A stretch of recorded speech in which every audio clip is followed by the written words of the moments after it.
Let me tell you something that a lot of people don't realize when it comes to leasing a car. They think that, well, the car's not mine. I'm technically kind of renting it. So let me just hand those keys back over and walk away. But what they don't know is that they can potentially be leaving thousands of dollars on the table.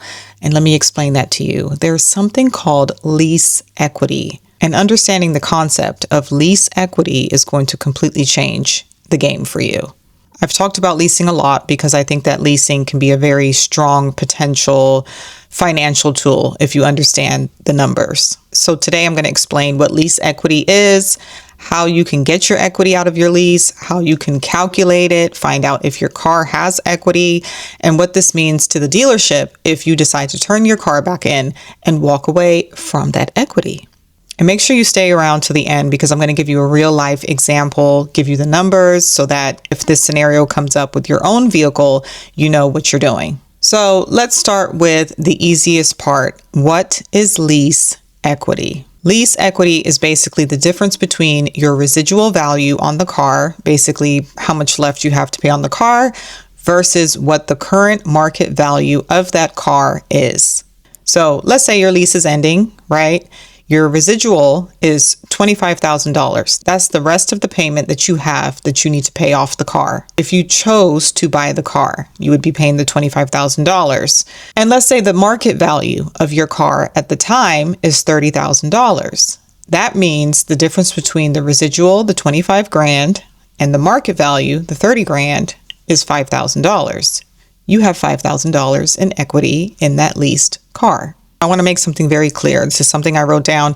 Your monthly lease payments do not automatically build equity the way the principal payments on a traditional auto loan can build ownership equity. The lease payment is basically covering the vehicle's depreciation during that time, plus like the finance fees and other charges.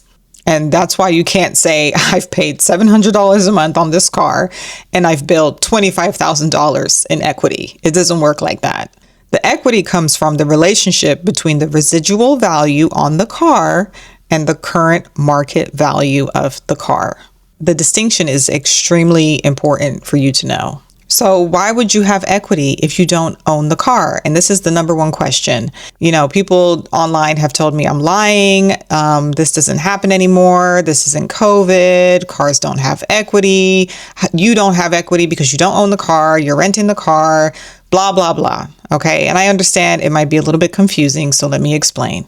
So when you lease a car, the leasing company makes an estimate of what they think the value of the car will be worth at the end of the lease. This is called the residual value of the car. So you lease a car, MSRP is 50 grand, right? The leasing company says, well, at the end of the lease, we're going to estimate that this vehicle will be worth $30,000. However, 3 years go by, the used car market is hot, and turns out the market value of your car is actually $35,000. So now you have a $5,000 difference between the market value of 35 grand and the residual of 30K. The car is worth more than what you are allowed to buy the car if you chose to own the car under the lease terms. And that's where the opportunity comes. And this is why residual value is such a big deal when you're shopping for a lease. A strong residual can make a lease way more attractive.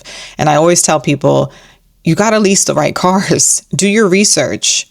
Look up the type of cars that you plan to lease and just see, the odds of them being in high demand in the next couple of years. I know it's not going to be a guarantee, but you do need to do your research before you lease a car. So here's the formula. The current market value, take away the lease payoff, equals the potential for equity in the lease. That's it. So current market value, $30,000, lease payoff, $25,000, equity, $5,000.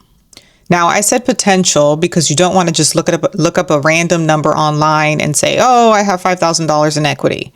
You need to verify the numbers. Get the residual payoff from your leasing company. When you go into your portfolio, for example, with BMW, if you sign on to BMW Finance, right, you can look at your portfolio and you scroll all the way down and it's going to say request a payoff amount.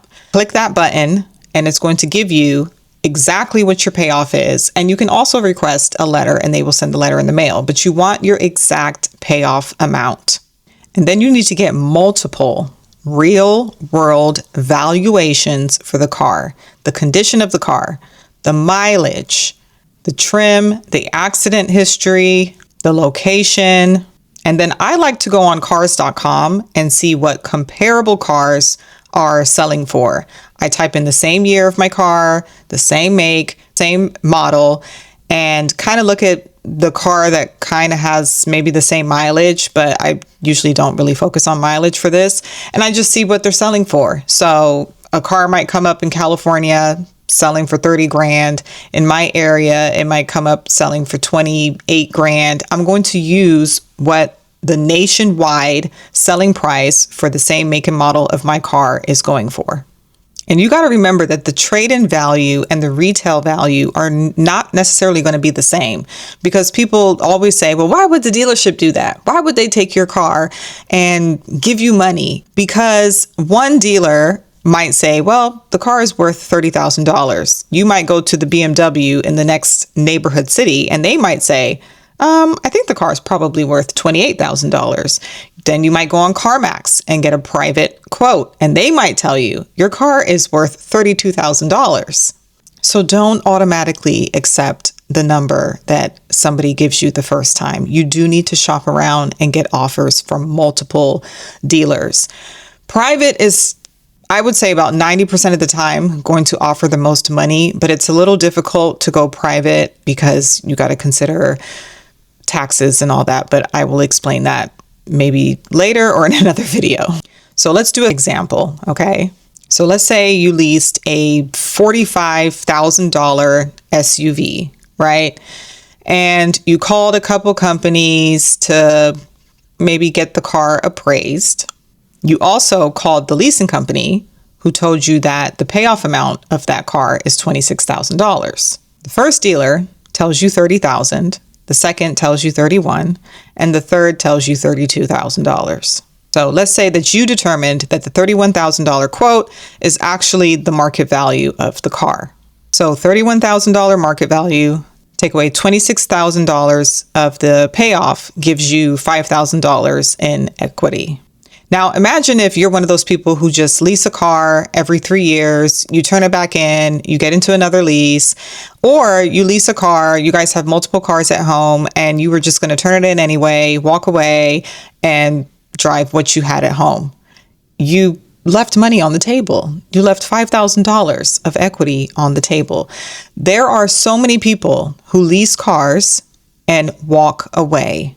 They lease, they chill for a minute, then they say, you know what, I want to lease another luxury car. They get back in a lease, but they don't even know that they're leaving money on the table. They don't even take the time to check to see what the actual market value of the car is worth. And yes, somebody's going to say, what are the chances of a car having equity, especially a luxury car? Like I said before, you have to lease the right cars. So let's talk about what you can do with your equity.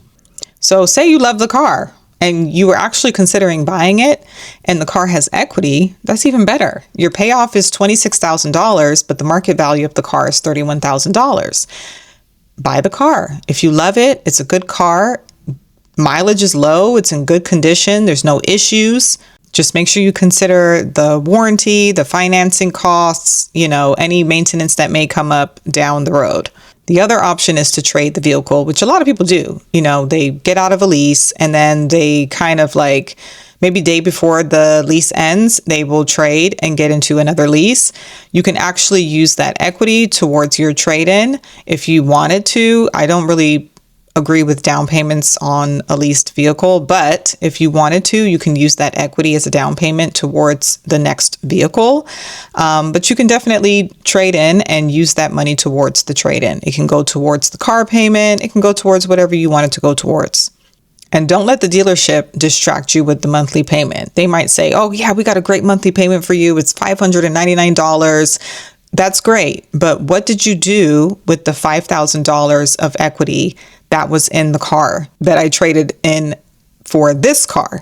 Did they add products? Did they add a special coating of paint you didn't ask for? Did they change the terms? Did they change the money factor? You need to look at the full worksheet. Ask them to print out the full worksheet, look at it, and actually see any additions that they put on, if they like upped the price, if they rolled negative equity into this new lease term that you're getting into. You need to look at the worksheet. You can sell the vehicle. This is another option, okay? And this is one that I typically do. I'm going to give you an example with BMW Finance and BMW itself. They do not allow third-party buyouts. So what does this mean? You cannot go to Honda and say, hey, do you want to buy my BMW? Right? You have to go back to BMW and sell your lease before lease end to BMW. I live in an area where there's multiple BMW dealerships. So what I like to do is like 6 months in advance before my lease end, I like to watch the market, see, what the value of my car is going up, going down, and I find the right time to start getting offers from dealerships. I'm going to email multiple dealerships in my area. There's about 8 of them, okay? And they're all going to give me, some of them are going to give me the same kind of offer, but there's going to be a few that are going to stand out and they're going to give me a higher offer. And I'm going to start negotiating and go with the highest bidder.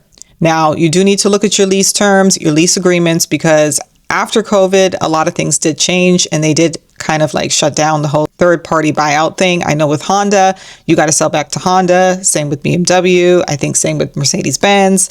This does not apply to EVs, electronic vehicles, because electronic vehicles do not hold their value. They suck, okay? They depreciate very fast. So don't even include this in this video. Volkswagen, I think you got to sell back to Volkswagen. So you do need to look this up. And if you go private, for example, you do need to consider the state that you're in and the taxes. Because say you want to sell it to a private owner, you put it on Facebook Marketplace, or you want to sell to CarMax or Carvana, you do need to look up the rules for the state and the applicable taxes, and if it makes sense. And the last one, keep the equity as cash, which is what I do as well. And I do this because we do have multiple cars in the house. I have other options. So like while I'm waiting to potentially get into my next car, whether it be a lease or a finance car, at least I have other cars in the house to drive. But I took my equity, I took the cash, and I do what I want to do with it, right? So take the cash. You can choose to spend it as you want, or you can choose to put it towards the down payment on a finance car. Maybe you want to finance the next car, or you can choose to put it as a down payment towards your next lease. Whatever you want to do with it, it's your money. The biggest mistake that people make, the lease is coming to an end. They go into the dealership and they say, my lease is about to end. What can you do for me? Don't do that. Do not do that. You need to know the numbers before you even walk into that place. Like I said, the 6 months prior, I watch the market. I go on cars.com and see what my car is selling for, same make, same model, same condition, around the same mileage. I look at my car. I look at, did I stay under my miles within the 3-year period? Did I keep my car in good condition? Was it in any accidents? What does the condition of the interior of my car look like? What about my tires? Are they in good condition? Did I go over my miles? And then are they going to like knock me for that? Are they going to take some of my equity and put it towards the overage? You need to go in knowing all the numbers and valuations. So what I like to do is I go on Carvana, I go on CarMax, I go on Edmunds, I get my quote, because you can go to the top of the screen and you can select sell my lease, and it's going to walk you through the process. You're going to put in the VIN number of your car. It's automatically going to populate your car. And yes, they're going to know it's a leased car, but it's going to give you the opportunity to take pictures of your car, put the condition of the car, the mileage, everything. You just do the whole walkthrough, and then at the end, it's going to give you a quote. It's going to email you a quote. I print out the Carvana quote, the CarMax quote, the Edmunds quote, and I go with the highest one, but I bring it with me to the dealership. I don't just walk in there and say, my lease is coming to an end. What are you going to do with me? I go in with the numbers. So let's talk about the other side, positive equity versus negative equity. So let's say the payoff is actually $30,000 and the market value of the car is $25,000. So you have $5,000 in negative equity. And this is where people can kind of get themselves into a little bit of trouble. And the dealership might say, oh, don't worry, we can roll it into the next car. Okay, but is that like my only option? I mean, the $5,000 you still owe is just going somewhere else, right? So if you're underwater, you need to slow down and kind of like reevaluate your next move. Don't let somebody just make it seem like that $5,000 of negative equity is just gone. It just disappeared. And you got to remember that the monthly payment is not the entire deal. And when should you check equity? I mentioned this maybe 2 times already. I personally like to start 6 months in advance. And trust me, I like to do that because, for example, I sold my lease last April, right? The summer before that, so we're in what, 2026, last year was 2025. So summer of 2024, the value of my car was extremely high. But then by December of 2024, the market just dropped so low. But I started to get quotes for my car in the summer of 2024. My lease ended April of 2025. And I literally waited until the very last day. I mean, the day before my lease ended was when I finally got the quote that I wanted. But I think it's because I took the time to actually research the market, watch the market for a long period of time, also watch the news because the market's going to jump based on what's going on in the world. The stock market, at the time they were talking about, used car prices going up, all these different taxes on like exports and imports. And so, I paid attention to the market. I made sure that I emailed multiple dealerships and got different quotes. But you do want to pay attention to like the mileage, the condition, so that when you know the numbers, you do not have to feel pressured into making a decision. This is my rule for leasing. I don't care if you lease or buy. I don't care if you understand the numbers or not. Leasing is not always bad. And buying a car is not always better. There are situations where leasing can make a lot of sense. Somebody who works from home, keeps low mileage, doesn't drive a lot, it can make sense. And there are situations where buying makes sense. Somebody who drives a lot, has a family, they need a reliable car for a long period of time, they need a longer warranty. But either way, there are things that you do need to understand. The residual, the selling price, the terms, mileage allowance, the incentives, and your total cost. Because once you know those numbers, you're not just negotiating the monthly payment, you're negotiating the entire deal, which is also why I say you need to print out that worksheet, that itemized sheet that they give you with all the breakdown of everything that's added. So before you turn in your lease, please just do me one favor, and I hope you got this from this video. Don't just drop your keys off and walk away. Just take the time to look it up and see what your car is worth. Find out your payoff amount, go into your leasing portfolio. Also, the bank, the financing company that is giving you the money to lease the car is not the same as the dealership. Go to your financing portfolio, the leasing company, like for example, BMW Finance is completely separate from BMW, the dealership, and see what your payoff is. And then decide what makes sense.